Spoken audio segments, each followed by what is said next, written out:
Hello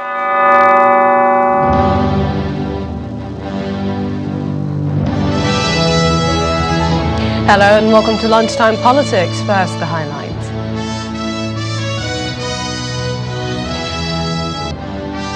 Federal government flags off cash transfer to vulnerable groups in Kogi State.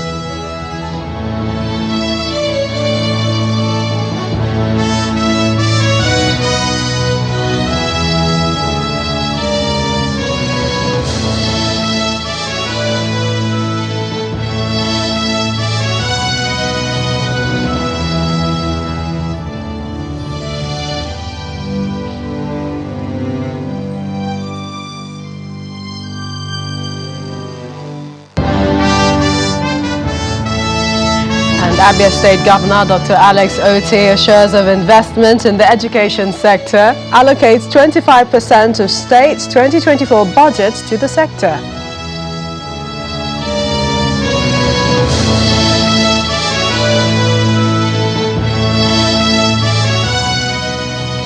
Welcome to Lunchtime Politics this Friday. I'm Millicent Walker in Lagos, and we start off on the visit of the Vice President to Kaduna, where he has given assurances that the federal government is determined to fully probe the deadly mistaken airstrikes by the army that occurred at Tudun Biri village in Igabi local government area of Kaduna State last Sunday.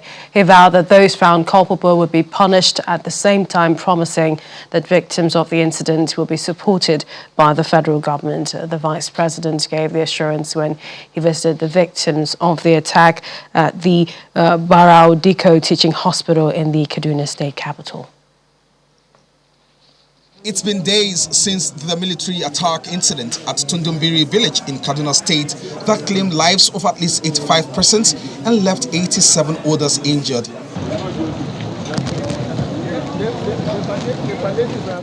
The army has since admitted responsibility for the attack, with the Chief of Army Staff Lieutenant General Taurid Lagbaja apologizing during his visit to the community over the matter and promising that such will never happen again. That unfortunate incident of Sunday the 3rd of December 2023 is grave, it's regrettable, but we will do everything possible to prevent such an occurrence happening again in the conduct of our operations going forward. On Thursday, Nigeria's Vice President, Mr. Shettima, leads a federal government delegation to Kaduna State to condone the government and victims of the unfortunate incident. At the hospital, the Vice President makes donation to the victims and promises that the federal government will do everything within the ambit of the law to bring those responsible for the incident to book.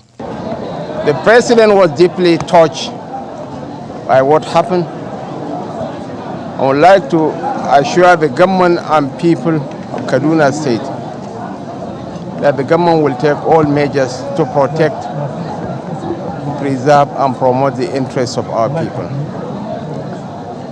The victims will be taken care of under the canopy of the Polaco initiative. We will commence work by next month, and that community will be the first community to be rebuilt in the northwest sub-region. So far, the Kaduna State government has been providing relief materials to the victims, including footing the medical bills. But Governor Sani adds that the government will provide more support to the victims, just as he welcomes call for a thorough investigation into the drone attack. They have seen the condition of the victims of the unfortunate incident that happened in Tudun Biri, in Apaka ward, Igabi local government. But I'm very happy with the government, federal government response to my call for immediate probe and investigation into the incident. Today, Mr. President have responded positively by insisting that there will be investigation, and they will make sure that it's done as soon as possible, and the result of the investigation will be made public to Nigerians. After his engagement at the hospital, the Vice President meets with religious and traditional leaders at the Executive Council chamber of Sir Kashim Ibrahim House, where he appeals for calm and understanding over the unfortunate incident. We were at the hospital to sympathize with the victims and be rest assured that the federal government stands by the community affected and the government and people of Kaduna State. The President approved the commencement of the Pulaku initiative by next month. The Pulaku initiative is the President's unique response as a non-kinetic solution to the challenges in the Northwest. The drone attack incident at Tudun Biri village has received condemnation locally and internationally, with calls for investigations and a review of all military procedural activities. However, the public hopes that the outcome of the federal government's probe into the incident, as promised by the Vice President, will be made public and recommendations from it implemented to stop a repeat of such unfortunate incident in the future. Meanwhile, earlier today on Sunrise Daily, the Kaduna State Governor Sani faulted the Army's statement attributing the reason for the airstrike in the Tudun Biri community to terrorists embedding themselves with civilians. The incident, which happened on Sunday, resulted in the deaths of over 120 people and injuries to several others in Igabi local government area. Governor Sani described the statement as careless, insisting such claims need to be verified before taking such decisions. He says, quote, "But what happened in Tudun Biri is something that is unfortunate, but the fact that the Chief of Staff took responsibility is the reason why the community is calm." The Director of Defence Media Operations, Edward Muba, had on Tuesday stated that the reason for the air raid was terrorists embedding themselves with the locals in the area. We head to Kogi State now, where as part of efforts to ameliorate the suffering of the masses, the Federal Ministry of Humanitarian Affairs and Poverty Alleviation has flagged off the distribution of grants to over 3,000 vulnerable groups in Kogi State. The Minister of Humanitarian Affairs and Poverty Alleviation, Dr. Betta Edu, explains that President Bola Tinubu is committed to seeing that many Nigerians are pulled out of poverty and has placed a demand on himself and his team that a minimum of 50 million Nigerians are helped out of poverty.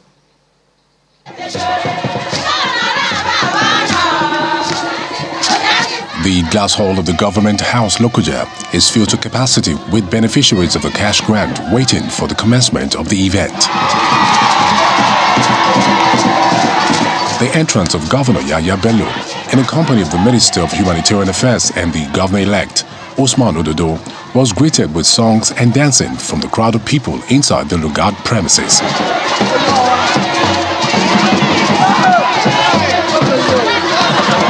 The National Program Officer set the ball rolling as Kogi State Finance Commissioner reeled out the state government efforts to lift the people out of poverty. In Nigeria, we have 133 million people suffering in multidimensional poverty. This is one of the ways we are trying our best within the federal to make sure we alleviate this suffering of our people and put smiles into your faces. We also reduce poverty by ensuring that we empower the people. By the time you empower people, you are reducing poverty and you are also coping insecurity. The Minister of Humanitarian Affairs, Betta Edu, said the grant is targeted at boosting individual businesses. According to her, the President set up a team to identify the possible beneficiaries in every state of the Federation and also come up with series of programs that would improve the livelihood of the common man in the country. President Bola Ahmed Tinubu has given himself and his entire team a very, very great marching order to ensure that 50 million Nigerians are pulled out of poverty. In response to the minister's comment, Governor Yahya Bello described President Tinubu as a humanitarian leader. He asserted that Kogi State will key into the program properly through the creation of the Ministry of Humanitarian Affairs and Kogi State Social Investment Agency. We need to key in properly into this program. And to be able to key in properly, we must be able to have that ministry and agency that will be relating directly with her.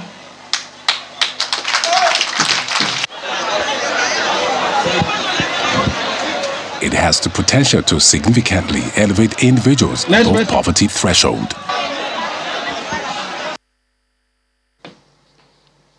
Now, in 2015, the World Health Organization came up with the Differentiated Service Delivery, DSD for short, to address HIV/AIDS treatment to people's needs and particular situation. This is also an attempt to speed up the UNAIDS goal of 0 new infections and AIDS-related deaths by 2030. Experts convene in Lagos for the DSD Performance Review Summit for 2023. In the absence of a robust monitoring and evaluation model for HIV/AIDS response review, the Differentiated Service Delivery, or DSD Performance Review, was set up, and Nigeria, in conjunction with the Global Fund, is holding this year's edition in Lagos. Members of the National Agency for Action Against AIDS, NACA, the National AIDS and STIs Control Program, NASCAP, and the International Center for AIDS Care and Treatment Program, ICAP, are here among other agencies. This year, the focus is on Anambra, Lagos, Kaduna, and Taraba states. Tailored services, basically. Services that are tailored to the needs of the recipients of care. So that's what DSD entails. The meeting moves on to the meat of the matter, an examination of quantitative and qualitative data for the differentiated service. There's an improvement in people being devolved after the second year of the cohort. 67% said that the recipients of care actually prefer to be devolved to the home delivery. Then there was poor healthcare worker attitude. I think we saw this a lot when we did the ROC respondents perspective. Challenges which must be addressed have been identified in the model. So we need to do a lot of attitudinal change in terms of for the healthcare workers. We're not just offering you treatment because you are HIV positive. We're offering you treatment in a way that is contextual, that answers to your needs. So, for example, if you're somebody who works 9 to 5 every day and you have no spare time, we can't expect you to make out time in that tough, hard to come to the hospital. So maybe you do after hours. Maybe when you close, you can come take up your drugs. Participants at the summit are happy with the wealth of information that has been disseminated here and plan to expand the DSD program by adding more states and improve it by training existing staff to fine-tune the response and quality of care to people living with HIV. Mary Alale Yusuf, Channels Television News. And still to come on Lunchtime Politics. Yobe State 8th Assembly to pass a bill on public-private partnership to strengthen socio-economic status of the state. Stay with us.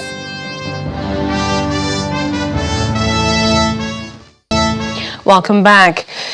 And Nigeria's former secretary to the government of the Federation, Chief Oluyemi Falaye, has been speaking on some issues of national interest. Notable is the issue of restructuring. The former SGA believes that there is the need for Nigeria to return to the constitutional and political arrangement which we had at independence and brought stability to the country, and the best person to take that move is President Bola Tinubu. Chief Falaye was a guest yesterday on our political program, Politics Today. Restructuring means we want to go back to that which worked for us constitutionally. Simply put, that is it. Nobody can say he doesn't want to go back to a better past that served us well, an arrangement that served us well. Restructuring means rearrange, redistribute powers and responsibilities and resources among the various levels of government and communities in Nigeria such that most people will be happy, they will have employment, they'll be safe in their country, they will have employment. So that's what restructuring means. Let's go back to that which we lost, that used to be good for Nigeria. So I don't think anybody will oppose that, thus explained. But formally, what I'm saying is, and that was amply debated and discussed and agreed upon at the 2014 confab, that we must have a new constitution that will allow every state or region to have its own constitution, and that constitution will derive all its powers from the federal constitution.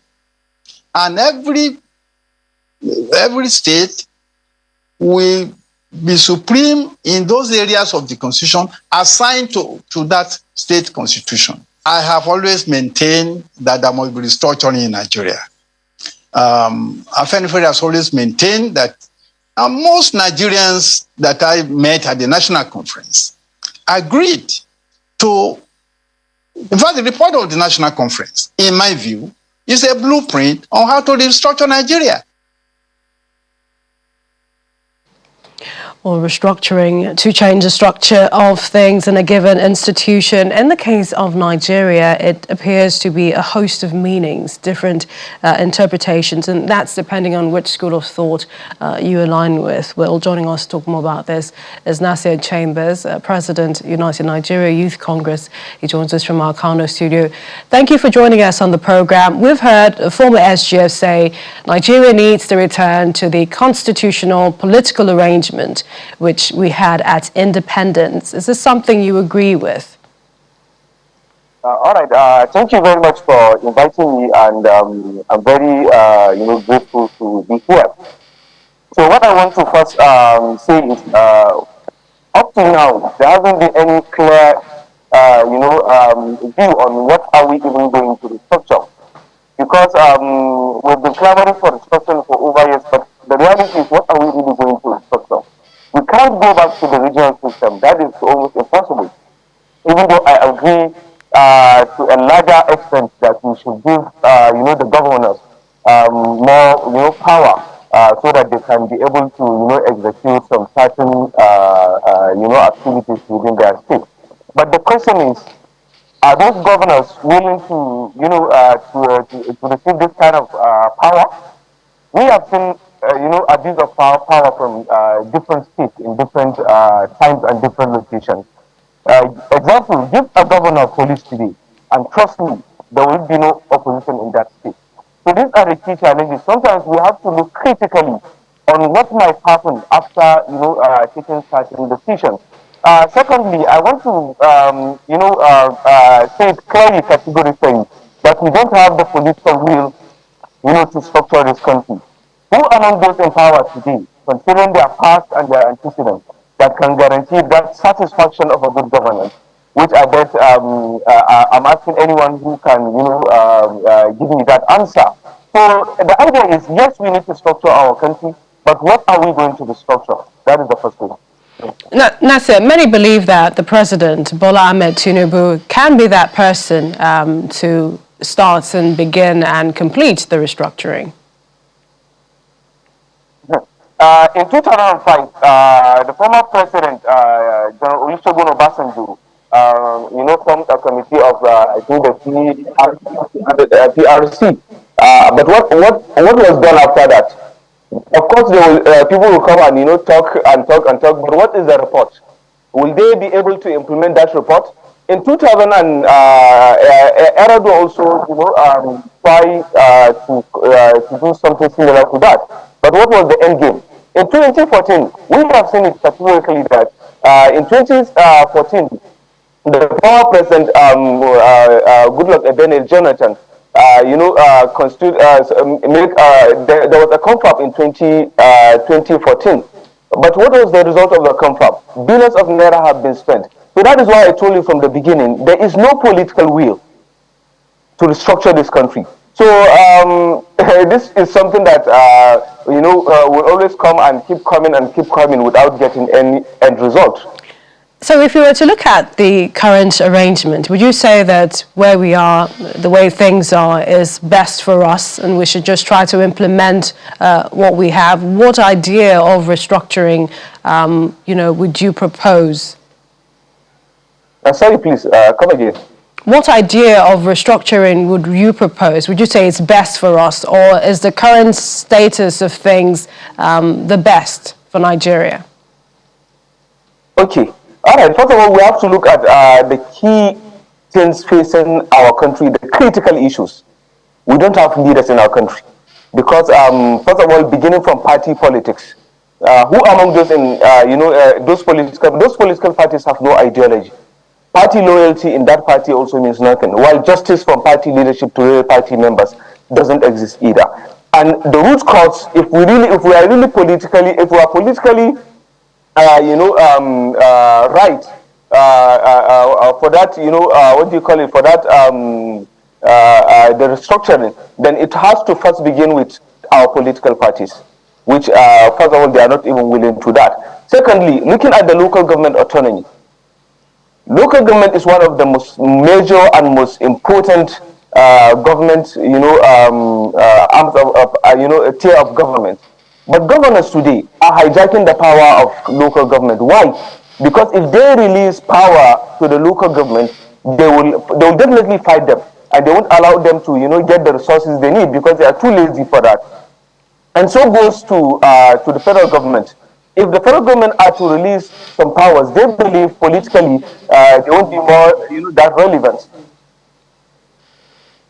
So it appears a number of things. You mentioned political party restructuring, local government, and then perhaps the devolution of more powers from the federal government. I know this is an issue we'll keep circling back to, in the media and as we go along in the administration. But we'd like to thank you for lending your thoughts, your insights to this matter.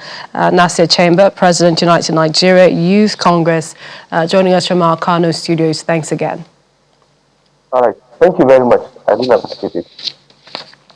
And let's head to Abia State, where the governor, Dr. Alex Othman, has assured that his administration will continue to invest heavily in the education sector, saying plans are ongoing to allocate 25% of the state's 2024 budget to the education sector.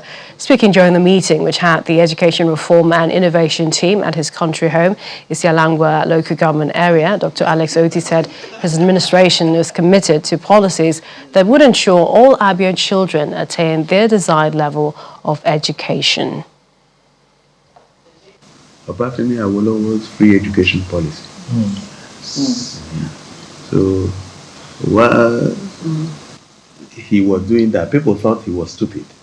Okay, and then there were also some theories about education can never be free. But he ignored so many things to fund education and make it free and compulsory. If we're able to support that, I want to come back to that policy where it becomes an offense for you not to bring out your child to go to school.